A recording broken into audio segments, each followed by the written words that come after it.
Hello, fourth form. Today we are going to finish chapter 2 of Tales of a Fourth Grade Nothing. We'll start on page 20 to page 26. He stayed away until we were in the middle of our roast beef. Then he came in carrying Dribble's bowl.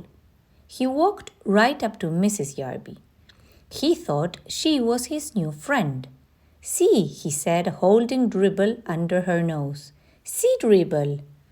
Mrs. Yarby shrieked, "Oh, I can't stand reptiles! Get that thing away from me!" Fudge looked disappointed, so he showed Dribble to Mr. Yarby. "See," he said. "Hatcher!" Mr. Yarby boomed. "Make him get that thing out of here." I wondered why Mr. Yarby called my father Hatcher. Didn't he know his first name was Warren?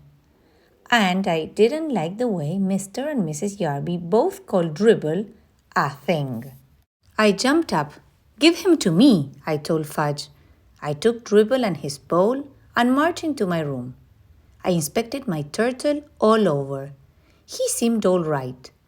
I didn't want to make a big scene in front of our company, but I was mad. I mean, really mad. That kid knows he's not allowed to touch my turtle.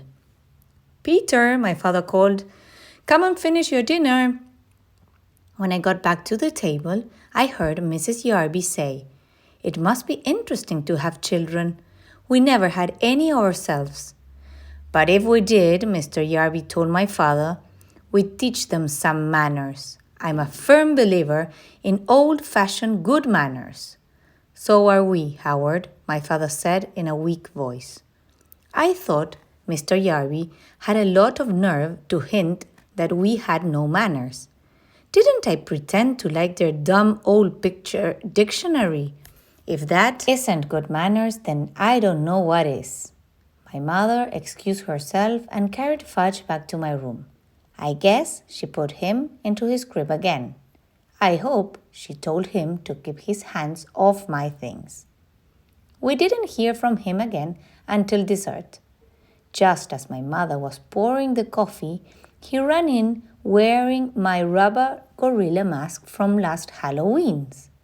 It's a very real-looking mask. I guess that's why Mrs. Yarby screamed so loud. If she hadn't made so much noise, my mother probably wouldn't have spilled the coffee all over the floor. My father grabbed Fudge and pulled the gorilla mask off him. "That's not funny, Fudge," he said. "Funny," Fudge laughed. "Funny, funny, funny, Fudgy." "Yes, Sir Hatcher," Mr. Yarby said. "Old-fashioned manners." By that time, I'm sure my father was sorry the Yarbys weren't staying at a hotel. I finally got to bed at 10. Fudge was in his crib slurping away. I thought I'd never fall asleep. But I guess I did. I woke up once when Fudge started babbling. He said, "Booba boom boom baba she." Whatever that means, I didn't even get scared. I whispered, "Shut up!" and he did.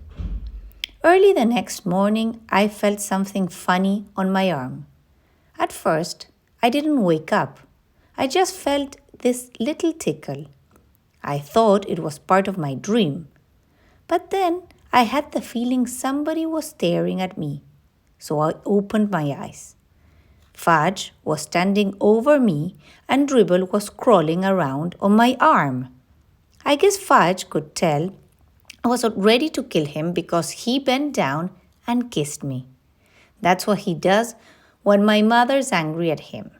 He thinks nobody can resist him when he makes himself so lovable. And a lot of times it works with my mother, but not with me.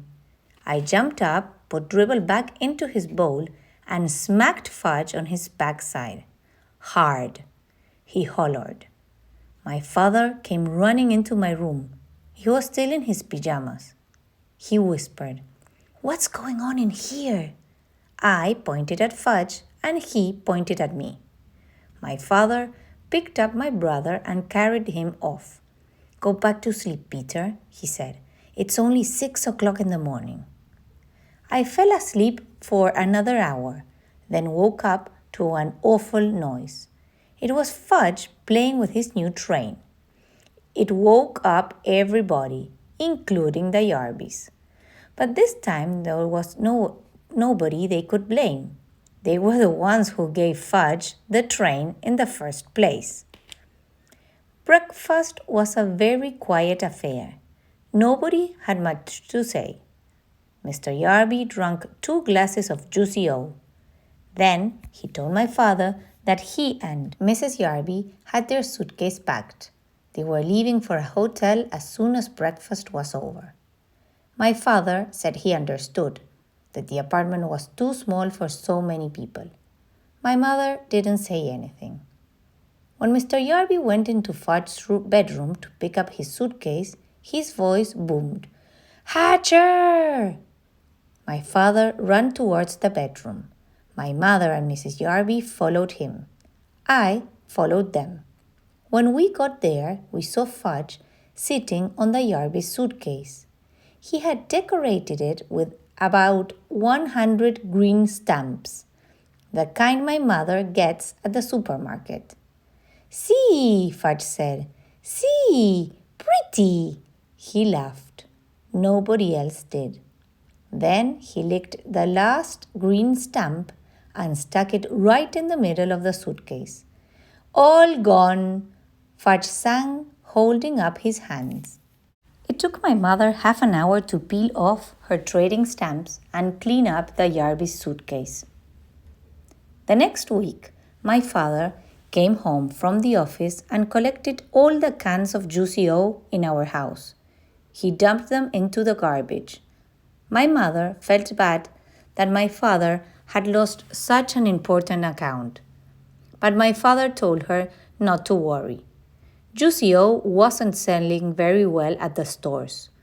Nobody seemed to like the combination of oranges, grapefruits, pineapples, pears, and bananas. "You know, Dad," I said, "I only drank Juicy O to be polite. I really hate it." "You know something funny, Peter?" my father said. "I thought it was pretty bad myself."